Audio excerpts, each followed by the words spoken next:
फैज खान, ये तुलना पटाखों से, ये तुलना की कोई जैविक अपशिष्ट पॉल्यूशन थोड़ी नहीं होता, एनिमल प्रोडक्ट है। एक सांसद रहे, लॉ मेकर रहे, पेशे से डॉक्टर हैं, डॉक्टरी करते हैं, पता नहीं क्या करते होंगे। बिस्मिल्लाहिर्रहमानिर्रहीम रब्बिश रह ली सदरी व यस्सिर ली अमरी वहलुल उक़दतम मिन लिसानी यफ़क़हू क़ौली। बिरादरान हिंद, अस्सलाम वालेकुम रहमतुल्लाहि व बरकातहू। भारत माता की जय, जय हिंद। सनातन धर्म में चींटी से लेकर हाथी तक की पूजा की जाती है, जमीन से लेकर आसमान तक की पूजा की जाती है, कंकड़ से लेकर शंकर तक की पूजा की जाती है। तो कोई कुत्ते की पूजा करना, ये ऐसा प्रस्तुत कर रहे हैं जो हीन भावना से, मैं बताऊं, जीवे जीवे शिव स्वरूपम सदा भाव्यतु सेवायाम, जीव जीव को शिव मानकर उसकी सेवा करना, ये सनातन धर्म सिखाता है। कहीं पर भी अब किसी मंदिर पे बकरे की बलि नहीं दी जाती है। नेपाल में सबसे बड़ा गड़ी माई फेस्टिवल होता था, सनातन के संत ज्ञानानंद जी महाराज, अवधेशानंद जी महाराज, तमाम संतों ने जाकर उसे बंद करवा दिया। इक्का दुक्का जगह कहीं होती भी है तो अब विकल्प आ गया है, कद्दू या लौकी काटकर प्रतीकात्मक उसकी बलि दी जाती है।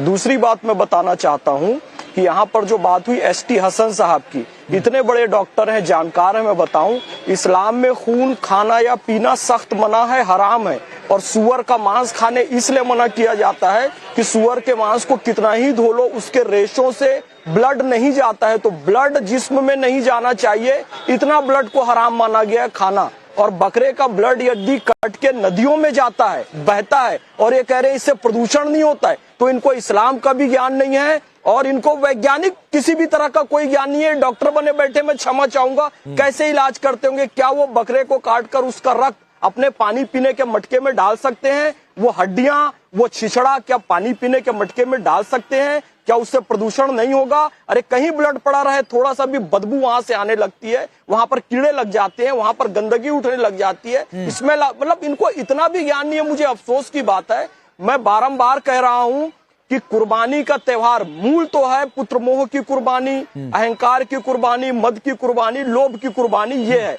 आज हमने बकरीद का त्योहार मनाया, मैंने, आप मेरी पोस्ट देख लीजिए, गौशाला में जाकर गौ माता को गुड़ चारा खिलाया, हमने गोदान किया है और हमने काऊ मिल्क पार्टी की है, क्योंकि पैगंबर हजरत मोहम्मद सल्लल्लाहु अलैहि वसल्लम का फरमान है, गाय का दूध शिफा है, गाय का घी दवा है और इसका मांस बीमारी है, ये प्रमाणिक हदीस है। ठीक है, तो मेरा धर्मेंद्र यादव, वो वीडियो मिल जाएगा तो इशारा करिएगा, सराहूंगा। शादाब चौहान, आप जो बोलना चाहते हैं बोलिए। और उसमें मैं सवाल एक और कर देता हूं। सवाल यह कि वक्फ पर पोर्टल आ गया, रजिस्ट्रेशन पर तो सुप्रीम कोर्ट ने भी कहा कि भाई जरूरी है, एक आध चिंताएं जरूर थी, तो रजिस्ट्रेशन से दिक्कत क्या है? उम्मीद का नाम से पोर्टल आ गया तो पहले तो ईद के ताल्लुक से मैं कहूंगा, हमने मुख्यमंत्री जी से कुछ डिमांड की थी, वैध जानवरों को लेकर, उनकी सुरक्षा को लेकर, ईद के इंतजाम को लेकर के। वो मुख्यमंत्री जी ने बहुत अच्छे से किया उत्तर प्रदेश में। मैं शलभ भाई के माध्यम से मुख्यमंत्री जी को धन्यवाद करता हूं। दूसरी बात, ईद के मौके पर आज मैं शलभ भाई के माध्यम से एक बात कह देना चाहता हूं। बार बार गाय की बात आती है, हमारे हिंदू भाई उसको मां मानते हैं और आस्था का विषय। क्यों ना आज ये तय कर लिया जाए कि हम मांग कर रहे हैं कि गाय को राष्ट्र पशु या मां का दर्जा, जो भी आप अपनी आस्था के अनुरूप दिलवाना चाहते हैं, वो दिलवाया जाए और गौवंश के कटान पर पूरे देश में पूर्ण प्रतिबंध लगाया जाए, ये सुनिश्चित किया जाए और एक डेटा आए कि कौन कौन से स्लॉटर हाउस, कौन कौन लोग हैं और कैसे बंद किया जाए, बीफ एक्सपोर्ट बंद किया जाए। अब आता हूं मैं वक्त पर, वक्त क्यों लेकर के जो मामला सुप्रीम कोर्ट में पेंडिंग है, घोषित करेंगे, लेकिन जब तक नहीं करेंगे उसका अर्थ ये तो नहीं है ना कि उसकी कुर्बानी कर दी जाए। नहीं, ठीक है फैज भाई, शादाब ने भी उस बात का विरोध किया है, इसलिए उसको छोड़ दीजिए। शादाब ने भी उस बात का विरोध किया। शादाब आइए, वक्फ पर आइए। हाँ, मैं वक्फ पे आ रहा हूँ। वक्फ अमेंडमेंट एक्ट जब ऑलरेडी सुप्रीम कोर्ट में चैलेंज है, मैं मानता हूँ पूरा एक्ट चैलेंज नहीं है, लेकिन कौन सी जल्दबाजी है वक्फ का यूज आप बोले रजिस्ट्रेशन को लेकर के? आप बताइए, ताजमहल का रजिस्ट्रेशन कराने के लिए कौन जाएगा? आप वो एएसआई प्रोटेक्टेड बोलेंगे, एएसआई कब बना है और वो कब से ताजमहल है? तो ये सब चीजें, जो उसमें मस्जिद भी है, तो इस तरह के बहुत सी है। संबल की शादाब भाई, उस पर भी सरकार ने कहा है कि जो सरकार द्वारा चिन्हित है, ऐतिहासिक महत्व है, उन्हें कोई दिक्कत नहीं है। यही कोर्ट का भी सवाल था कि 14वीं 16वीं शताब्दी की जो चीजें हैं, जो मस्जिद या फिर जो इमारतें हैं, उनको लेकर उनका रजिस्ट्रेशन कैसे होगा? तो यह सवाल भी रखा गया किरण रिजिजू के सामने। वो कह रहे हैं उन्हें कोई दिक्कत नहीं है। तो फिर ये आप लोगों का सवाल, आप लोगों का जल्दबाजी लगना, तो फिर ये सवाल शक पैदा करता है कि पर्दे के पीछे का खेल है, वो पर्दा फाश हो रहा है, वो खत्म हो रहा है, इसीलिए दिक्कत है। ये पर्दे के पीछे का खेल ये है कि आप अगर वक्फ को मजबूत करना चाहते थे, आपने डिलिमिटेशन में 12 साल के बाद बोला कि प्रॉपर्टी उसकी हो जाएगी। आपने ये स्पष्ट कर दिया कि जो वो नॉन बेलेबल था उसको बेलेबल बना दिया आपने। अरे मैं आपसे पूछ रहा हूं वक्फ के रजिस्ट्रेशन से क्या दिक्कत है? आप दिक्कत गिनाने की बजाय और आप पूरी दुनिया घुमाएंगे शादाब, लेकिन वक्फ के रजिस्ट्रेशन से दिक्कत क्या है आप नहीं बता पाएंगे। राकेश भाई 10 सेकंड दीजिए। मैं आपसे कह रहा हूं कि जब मामला सब जुडिस है और वहां पर सारी हियरिंग कंप्लीट, अरे भाई सब जुडिस है तो कोर्ट ने तो खुद कहा कि रजिस्ट्रेशन जरूरी है। 2 प्रावधानों पर रोक है सिर्फ शादाब चौहान, सिर्फ 2 प्रावधानों पर रोक है, उसके अलावा कुछ नहीं। धन्ना सेठों एक्ट पर स्टे नहीं है।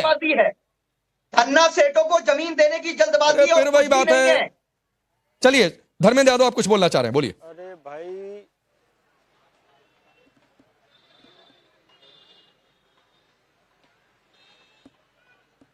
अरे बोलिए प्रोफेसर साहब।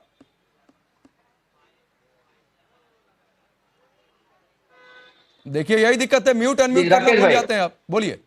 नहीं, अरे सुन लीजिए, मैं क्योंकि वीडियो सुन रहा था तो आपका शो डिस्टर्ब ना हो इसलिए मैंने म्यूट कर दिया था। अच्छा, आज आपके पास ज्ञान ज्यादा है तो उसमें 2 राय नहीं है। 27 मई 2015 की रिपोर्ट है, 8:17 की इंडिया टुडे की रिपोर्ट है, जिसमें किरण रिजिजू साहब ने रिपोर्ट मत कोट किया करिए सर, सुनवा दीजिए।